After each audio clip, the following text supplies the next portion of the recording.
kita sapa. Halo guys, nama saya Dahayu. Halo, nama saya Salsa. Halo guys, nama saya Bagus Rukiana.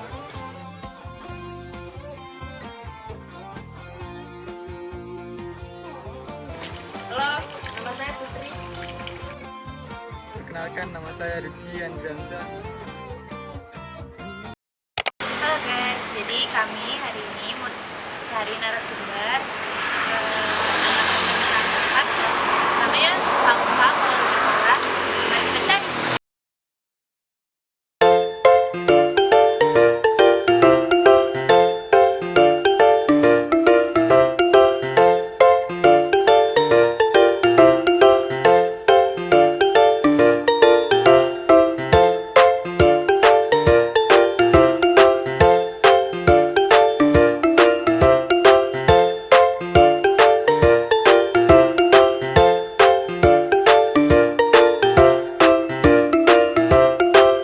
Halo guys, jadi kami udah ketemu sama narasumbernya. Narasumber tolong. Nah, narasumbernya tolong perkenalkan diri ya. Oke, perkenalkan nama saya Salsa Bertian Aulia. Saya dari SMK Negeri 4 Tarakan, kelas 11. Halo guys, kami akan mencari narasumber mahasiswa untuk wawancara. Dan kebetulan sekali ada mas-mas yang lewat, kami akan melakukan wawancara kepadanya. Boleh wawancara?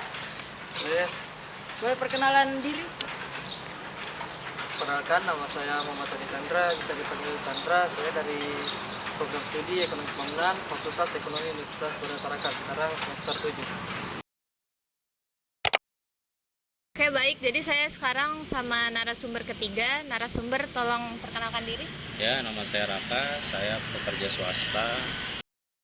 Menurut kamu permasalahan apa saja yang kamu pernah lihat di masyarakat yang bertentangan dengan nilai Pancasila? Dari saya sendiri, saya melihat beberapa permasalahan seperti meningkatnya intoleransi di masyarakat, penyebaran hoaks yang memecah belah, serta ketimbangan ekonomi yang bertentangan dengan nilai keadilan sosial. Hal ini menunjukkan bahwa masih ada sebagian masyarakat yang belum menjalankan sila Pancasila seperti persatuan Indonesia dan keadilan sosial bagi seluruh rakyat Indonesia.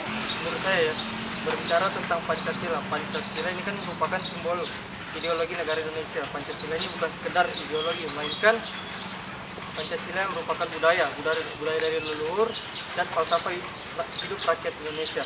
Maka dari itu, membahas tentang Pancasila ini tentu saja banyak permasalahan serta tantangan-tantangan. Nah, salah satu permasalahan yang terjadi di lapangan secara realita merupakan adalah maraknya kasus korupsi. Nah, kasus korupsi ini menjadi permasalahan karena apa? Karena mereka mengambil adalah hak-hak rakyat. Sebenarnya seharusnya bisa memberdayakan masyarakat untuk kesejahteranya, malah diambil oleh mereka.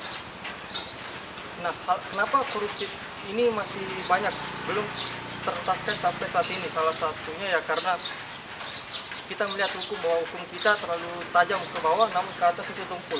Mungkin itu pendapat dari saya. Menurut saya sih banyaknya korupsi khususnya di Indonesia sendiri ya, banyaknya tindak pidana yang mungkin dipermudah untuk masalah korupsi ini. Sepenglihatan kamu, bagaimana peran generasi muda saat ini dalam menunaikan nilai Pancasila? Peran generasi muda dalam menunaikan nilai-nilai Pancasila ya. Kita tahu bahwasannya saat ini Indonesia akan mencapai namanya Indonesia Emas, entah itu emas atau Indonesia Emas ya, dimana aktor dari Indonesia Emas itu sendiri adalah generasi muda saat ini. Nah, bagaimana peran generasi dalam nilai Pancasila? Kalau menurut dari saya, yang saya lihat di lapangan bahwa ini beragam. Ada yang benar-benar taat, terus dia benar-benar turut dan aktif dalam mengimplementasikan nilai-nilai Pancasila.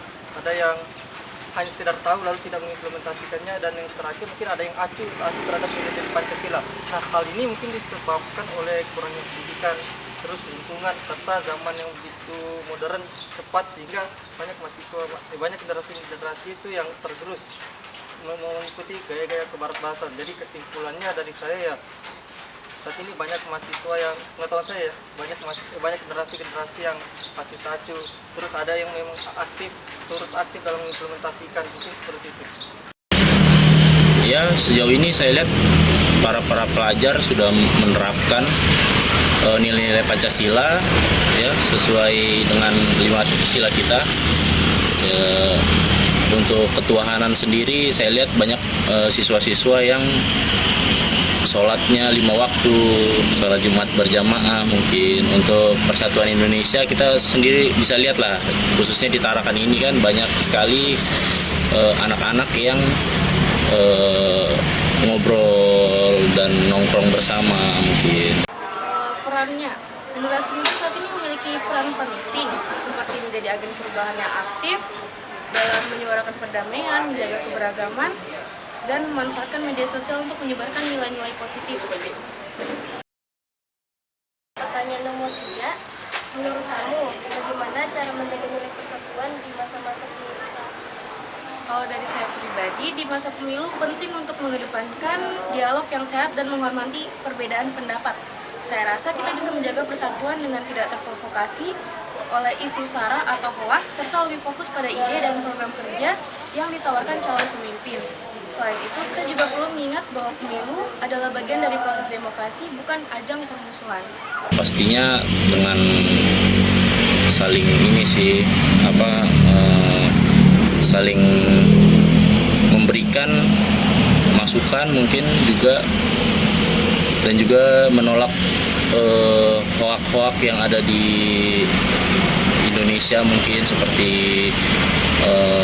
kasus-kasus yang belum valid lah. Terima kasih. Kita lanjut dengan pertanyaan yang ketiga. Menurut kamu, bagaimana cara menjaga nilai persatuan di masa pemilu saat ini? Ya, benar, ini pertanyaan menarik karena kita tahu bahwa kita sekarang memasuki era pesta demokrasi, di mana ini adalah kegiatan tahunan. Nah, dalam ini bagaimana masih menjaga persatuan ya, salah satunya kita memiliki perbedaan pilihan itu adalah hal yang wajar. Kita tidak boleh egois, bahwasannya jangan sampai ketika yang kita anggap itu pilihan kita terbaik, orang lain harus memilih tersebut. Karena kita hidup di negara demokrasi, berarti kita bebas untuk memilih serta berpendapat tentang apapun. Jadi bagaimana cara agar tetap menjadi satu kesatuan ya, jangan sampai ada ujaran kebencian, terus kita jangan mengirimkan berita-berita hoax, jangan menjatuhkan satu antara satu dengan yang lainnya. Mungkin itu dari saya. Yang 4, menurut kamu apa sih tantangan dalam mengimplementasikan nilai kemanusiaan yang adil dan beradab saat ini? Ya, di era globalisasi saat ini mungkin banyak tantangan ya dalam mengimplementasikan nilai-nilai Pancasila. Salah satunya adalah mungkin kita seorang individual pasti punya ego masing-masing. Nah, ini yang menjadi permasalahan. Terus perbedaan terbelakang serta keyakinan. Banyak saat ini yang menjadi tantangan adalah antara mayoritas dan minoritas. Ini menjadi permasalahan kita, bahwa orang membanding-bandingkan antara mayoritas dan minoritas. Minoritas selalu didiskriminasi, sedangkan minoritas merasa unggul. Padahal sebenarnya kita punya satu kesatuan Bhinneka Tunggal Ika. Meskipun kita memiliki perbedaan, kita memiliki banyak hal yang tak sama ya, kita tetap satu. Itu Indonesia, NKRI. Tantangannya adalah masih adanya diskriminasi, kurangnya kesadaran akan hak asasi manusia dan ketidakpedulian terhadap sesama. Contohnya kayak beberapa orang lebih sibuk dengan urusan pribadi sehingga lupa untuk peduli terhadap orang yang membutuhkan. Selain itu, penyebaran ujaran kebencian di media sosial juga menghambat penerapan nilai ini. Ya, tantangannya sih juga lumayan banyak ya, banyakkan diskriminasi antar ras, mungkin suku juga, juga kurangnya pemahaman tentang HAM di Indonesia ini saya rasa masih kurang. Baik, lanjut ke pertanyaan nomor 5. Bagaimana cara kamu menghadapi hambatan dalam mengimplementasikan nilai-nilai Pancasila dalam kehidupan saat ini?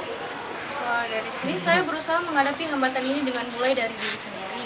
Misalnya memperkuat toleransi di lingkungan sekolah, aktif dalam kegiatan sosial, dan menyaring informasi sebelum menyebarkannya. Selain itu, saya juga belajar berdiskusi dengan orang yang berbeda pendapat untuk memahami sudut pandang mereka tanpa konflik. Dengan begitu, saya bisa membantu menanamkan nilai-nilai Pancasila dalam keseharian. Ya, ini berangkat dari pengalaman saya bagaimana saya mengatasi hambatan-hambatan tersebut ya, salah satunya kita hidup, sekali lagi yang saya ingatkan bahwa kita hidup di negara demokrasi, kita memiliki perbedaan pendapat. Nah tentunya ini kan menjadi salah satu hambatan ya, bagaimana cara saya agar saya bisa menghargai pendapat orang lain, karena jadi hal yang saya lakukan itu berbicara dengan bahasa cinta, terus mendengarkan dengan penuh toleransi, karena itulah salah satu menghargai perbedaan pendapat. Ini itu dari saya. Kalau cara saya menghadapinya itu dengan cara tidak terlalu percaya kepada berita-berita yang ada di luar. Saya pastinya akan mencari kejelasan dulu di media sosial. Soalnya juga media sosial sekarang kan sudah lumayan maju ya untuk Indonesia sendiri. Jadi kurangnya hoak itu lebih baik sih. Assalamualaikum warahmatullahi wabarakatuh. Saya di sini akan menyampaikan kesimpulan dari wawancara sebelumnya. Kita jadi tahu bahwa pada dasarnya generasi muda atau yang dianggap sebagai Gen Z ini sepertinya tidak tutup mata akan sekitarnya. Masih ada nilai-nilai Pancasila yang ada dalam diri mereka. Walaupun Gen Z dikenal sebagai generasi yang tidak peka terhadap sekitarnya. Sekian, terima kasih. Saya Bang Sukyana mengundurkan diri.